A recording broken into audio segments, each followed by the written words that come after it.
Hello there, my name's David Hurrian and we're going to talk about choosing the right topsoil if you're going to create beds and borders. Now if you've got some pre-existing soil in your garden, then it shouldn't really be too much of an issue. There's nothing wrong in using the soil that you already have in your garden to create good quality soil for growing plants in. But the trouble comes when you've got a new garden which might have lots of rubble in it. It might be a new garden on a new housing estate, for example. This won't be the case every time. You may actually have ended up with some decent topsoil and it shouldn't be a problem. But if you have got really rubbly conditions, then it might be worth digging it all out and starting again with something that is reliable and good quality.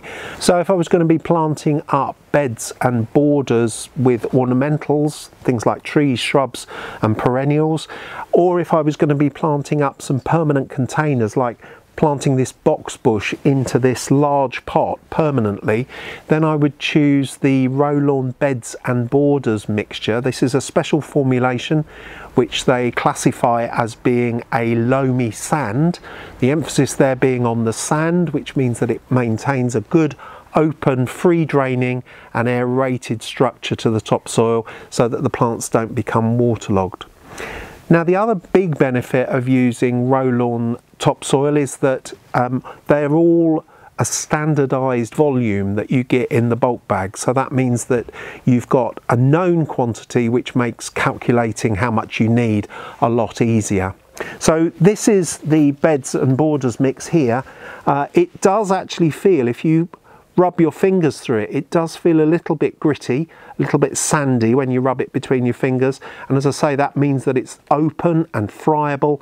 It lets the water drain through it well. It means it always remains well aerated.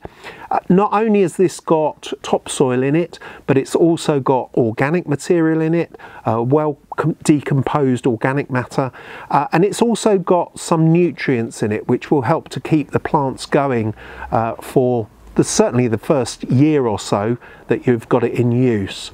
After that, you'd need to look after it in the same way as you would any ordinary topsoil, any ordinary garden soil, by adding lots of organic matter to it regularly and also feeding if you need to boost a particular type of growth in a plant. So this is a really good material for planting up your beds and borders, and as I say, if you've got really rubbish topsoil, you might find that replacing it with this will give you much better results.